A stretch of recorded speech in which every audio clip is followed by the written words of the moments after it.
Welcome to Part 2 of the DoctorsInTraining.com 2016 Step 1 Review course. I'm Dr. Brian Jenkins, the founder and president of Doctors in Training. Part 2 of the course will review all of the high-yield topics you need to know to reach your peak score on the USMLE Step 1 or COMLEX Level 1 exam. We know at this stage in your preparation your main concern is crushing your exam, and we're going to help you do just that. Before we get started, I want to say a few words about how we've designed Part 2 of the course to optimize learning. First of all, long-term retention of information requires not only the input of information, but also the recall and application of that information. One of the reasons Part 2 of our course is so effective is that we ask questions to encourage you to recall and apply the information. Each Part 2 video begins with a warm-up review quiz to strengthen your retention of the medical knowledge we've already covered. And at the end of each video, there's an end-of-session quiz to review and reinforce the most important, most testable topics covered in that video. We've also teamed up with Lippincott, Williams & Wilkins, one of the most respected medical publishers, to provide you with more illustrations, diagrams, and clinical images than ever before. One last comment before we get going. Be sure to take good care of your body during this final period of intense study. You need to eat right and exercise regularly to relieve stress. And don't neglect adequate sleep, which is extremely important for memory processing, so that you can remember everything that you're learning. With that, I'm going to hand it over to one of our chief educators, Dr. Mike McGinnis. Hi, I'm Dr. Mike McGinnis. I'm an internist and one of the chief educators at Doctors in Training. Before we get to the actual review material, I want to take a minute or two to explain how Part 2 of the course is organized.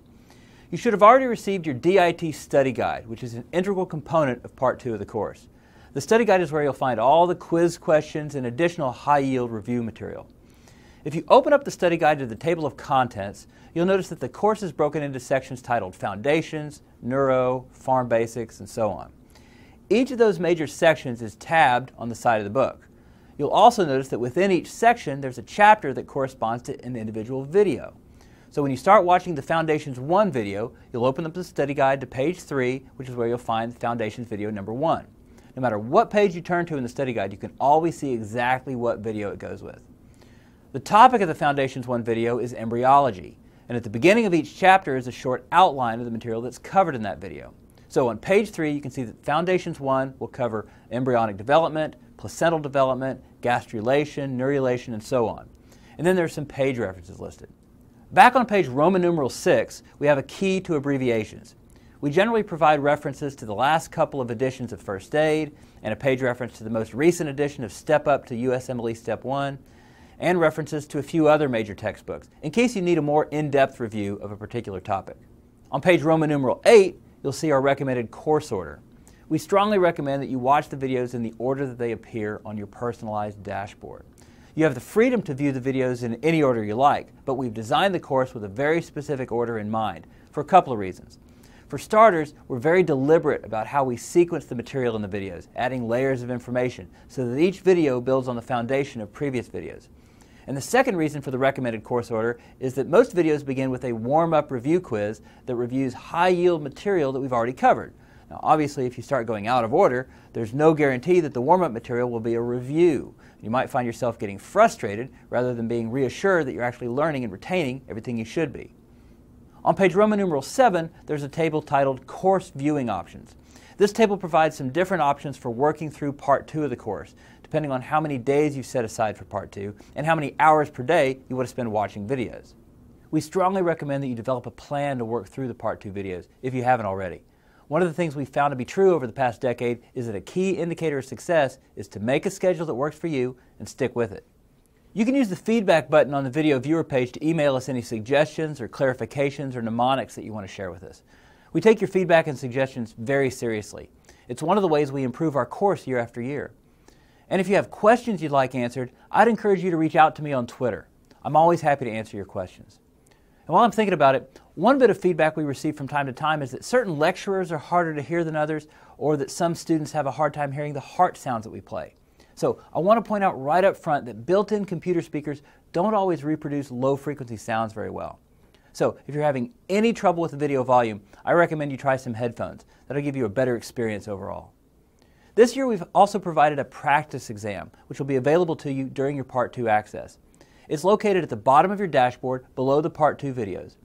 We recommend that you take the practice exam toward the end of Part 2 to help you know how to focus your study time as you get closer to your exam date. We also recommend that you complete an NBME practice exam prior to starting the Part 2 videos and another NBME practice exam after completing Part 2 to provide clear benchmarks on your exam readiness. I also want to say a word about copyright and our terms of use. The entire Step 1 course, the practice exams, the videos, and the study guide are protected by federal copyright law. You may not copy any part of the course. Any attempt to do so is a violation of the rights of doctors in training. In addition, our terms of use restrict someone from copying, distributing, selling, or sharing any part of our courses or content. It's very important that you honor our rights and comply with federal copyright law and our terms of use. Copyright infringement is a criminal offense. It may also violate your school's ethics policy or honor code, and it could possibly make you ineligible for the match. Enforcement of this law and our terms of use helps to ensure that we're able to update and re-record our course each year so that it reflects the most up-to-date information. You need to know that when others violate federal copyright law, it affects you. It affects all of us.